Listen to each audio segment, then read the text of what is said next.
When I was around the age of 7 to 8 years old, I knew a person that was very close to me and we interacted often. I would always shake his hand before I would, well, go on with the conversation. Someday came up, this human had covered his hands. He was wearing sleeves in like, I'm pretty sure August or something. Well, the weather was incredibly hot, and I was very confused on that. I didn't even ask him actually. What I did was observe.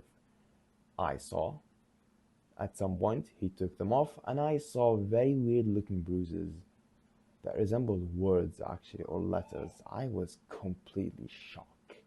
I literally had to like hold my mouth like this as to not, I guess, expose myself because I was hiding somewhere. Well, without the person knowing that I was actually watching him, right? So, what was I even observing at the time? I was observing a person that indulged in self harm. So, me figuring that out finally and actually learning of the term at the time, probably like 1 year after, yeah, reading it, what is it exactly? It is deliberate non suicidal acts aimed to self inflict tissue damage on yourself, basically, as a way of coping with your emotional distress. Even me, like me at the time, reading it, reading that complete definition from Google, I still couldn't understand it. So, hey, let me search even more. People that do it are trying to get some sort of control over their pain. It's called parasuicide. Why is it called that? My god, there are types of self harm also. So let's read more about it. Some people burn themselves, some people self mutilate, some people even bite themselves.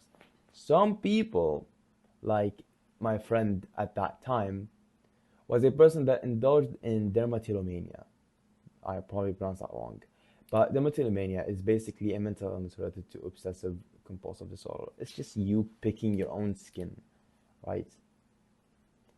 I also learned of another term that is trichotillomania. It is the same thing, but basically it's not the same thing. It is compulsive, but you are plucking hairs out of your head. Hmm. Wow.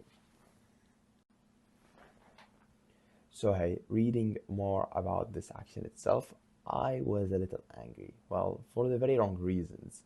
Mainly because I've never heard of such thing. Secondly, also because, well, a close person to me was doing these self-harming activities. But also that it's actually very, very less uncommon nowadays. It's very prevalent in adolescence, actually. So why do people even do it? It would take a smart person to actually realize that at the start. And oh my God, was I a prodigy? No. When I said earlier that it helps a person regulate their emotions, how so? Well, let's say that you just went through a breakup. You really miss the person, but at the same time you're like, "Well, why, what did I even do wrong? Why did this person leave me? I don't understand." What do you start doing? You start doing self-harm. Why? Because you want to make sense of your pain. You want to actually understand it. Not only that, but you want to tell yourself that you actually do have control over the pain that you are feeling right now. So me hurting myself even more gives me a sense of control over my emotional pain and mental. How crazy is that when I realized it? How crazy was it when I actually realized that people do these habits, these activities to get the pain out? Okay, I actually did understand that. Well, if they get the pain out, they obviously want to feel some sort of comfort. So comfort. They want to distract themselves from the pain that's lingering in their head. That makes sense. But why would they do it? And an idea came up to my head, and it was like, are they doing it to get attention? But then I went back again to the same event that happened at the time. That person, my friend, he wore sleeves, so I don't think he wanted to get attention. I think he wanted to communicate with others. I think might be somehow people were doing these actions to communicate to others that they're suffering because they know no other way. Or maybe, this is the crazy part, when I actually realized that some people do it for self punishing ideologies. And it's not like they like pain, that they get off of it. No, they're actually getting pleasure, not from the thing, not from the, at the time, idea that I had that it was sexuality somehow, right? I was very naive. That it was actually self punishment. Again, it ties back to the same idea that the person himself is simply trying to gain some sort of control over the pain that is being inflicted on him. Okay, so it feels like I'm reading some sort of Greek philosophy on how to deal with pain, inflict more pain. No, wait, that makes no sense. What is it that these people are trying to achieve? They're trying to achieve endorphin release. They're trying to achieve emotional numbing. Endorphin release, that comes from dopamine, of course, right? When you do the action itself, you self-harm, you cut, let's say, you feel a sense of like euphoria, let's say, again from dopamine. You would feel numbness, let's say from adrenaline. That is numbing. What I talked about a couple of videos ago, I'm not sure which video it was, but I talked about the person that dissociates when they cut. I mean, that is even more scary. Like, imagine, like, I am in a family gathering right now. Older people are talking, and I just zone out. And I'm like, probably not thinking about anything, just blank, looking at something on the distance over there. Yeah? Imagine the same thing, but a person sitting with himself in a room alone, and he's actually cutting without even realizing it. That is, that is scarier to think about. It's actually terrifying. What's more terrifying, though, is that these people also build some sort of tolerance to these hormones that we talked about earlier, dopamine and adrenaline. Of course, the more I do it, the more I wouldn't feel the adrenaline rush. So what would I do? I would hurt myself even more, leading to more bigger injuries, more dangerous injuries that probably can actually lead to death. The more serious the injury, the bigger the problem probably, because it means that the person has been doing it for a very, very, very long time. Often one of the procedures to check for suicide is to ask them if they've had any previous experience of self-harming. Have they done it when they were younger? Right? Of course, self-harm isn't actually the main problem itself. It's just a means of comforting one's own psyche. How can I recognize if a person is actually into that kind of stuff?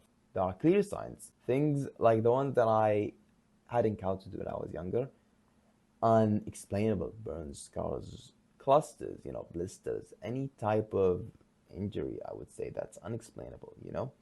It could be a sign of self-harm.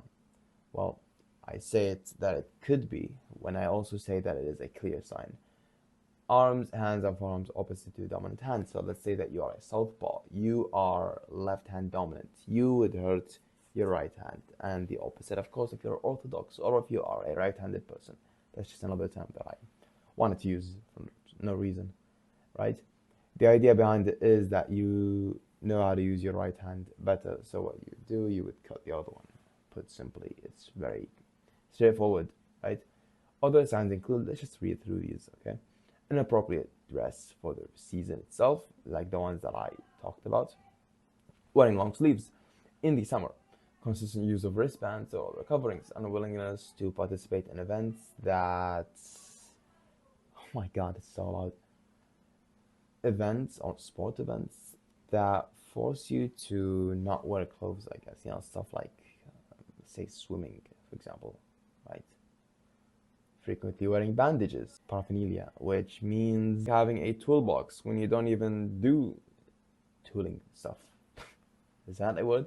Heightened signs of depression and anxiety. Speak of the thing that I had trouble comprehending when I was younger is that they do it for emotional regulation, that it somehow is interpersonal effectiveness, that it's right, that there is distress tolerance, that that you would need a rigorous mindful training routine to actually combat these issues.